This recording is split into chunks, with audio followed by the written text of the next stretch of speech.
nous connaîtrons une vague de vaccination forcée, fallacieusement présentée comme une vaccination volontaire. Quand on envisage un génocide, il faut déployer de sacrées ressources pour éliminer 6 milliards de personnes. Vraiment le message, n'hésitez pas à vous faire vacciner si vous êtes enceinte, c'est plus que possible, c'est recommandé. Le taux de fausses couches au cours du premier trimestre des femmes enceintes, lorsqu'elles sont vaccinées, est multiplié par un facteur de 8. Il faut que les femmes enceintes se protègent en se faisant vacciner. Elles se protègent elles-mêmes et elles protègent leur enfant. Des cas de mort-nés dans la période de 22 à 26 semaines de grossesse. J'en ai rencontré une série dans mon funérarium. Sur les 6 femmes concernées, 5 étaient vaccinées et la dernière avait reçu du remdesivir. Et elles ont toutes perdu leur bébé.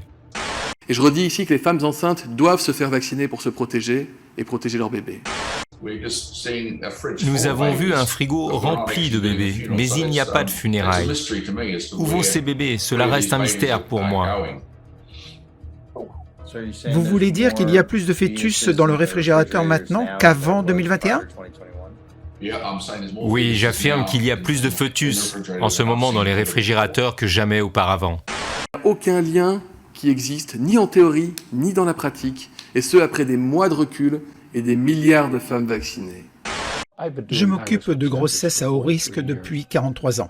Je vois un grand nombre de patientes chaque année. Je ne pense pas qu'il y ait un autre médecin obstétrique dans ce pays qui traite autant d'échographies de patientes que moi. Donc je sais ce qui est en train de se passer. J'ai vu la mort et la destruction comme je ne les avais jamais vues auparavant. Il y a eu 13 morts-nés sur une période de 124 heures. 124 heures!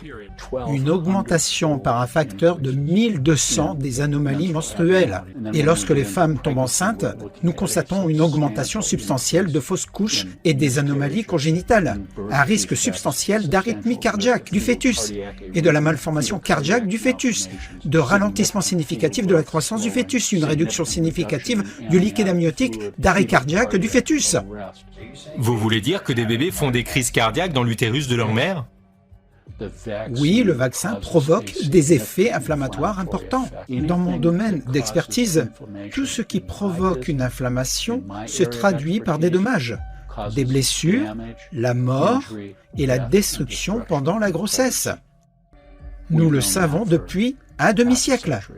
Les femmes enceintes peuvent se faire vacciner contre le Covid à n'importe quel moment de la grossesse et même avant la grossesse. Il est clairement démontré qu'il n'y a pas de risque d'infertilité. C'est l'analyse post-commercialisation 536 des effets secondaires, dans laquelle il est indiqué que 83% de toutes les femmes enceintes qui ont été vaccinées se sont retrouvées avec un bébé mort. Ils ont testé 270 grossesses et ils n'ont pas pu expliquer ce qui est arrivé à 238 de ces grossesses. Les autres grossesses se sont soldées par la mort du bébé et ils n'ont eu qu'une seule naissance normale. Donc ces vaccins tuent directement les bébés au cours du premier trimestre. Et c'est absolument atroce. Aucune femme ne devrait jamais prendre le risque de recevoir le vaccin Covid-19 pendant la période de grossesse. Dans la grossesse, avant toute chose, c'est primum non serré. Nous ne ferions jamais de mal à une femme enceinte. 3 milliards d'injections ont été réalisées sur la planète Terre, les choses se déroulent au mieux, vous pouvez y aller, il n'y a aucune inquiétude à avoir. La raclette au lait cru est déconseillée aux femmes enceintes ainsi qu'aux enfants de moins de 5 ans. Se poser des questions, c'est bien. Ne pas s'en poser, c'est encore mieux.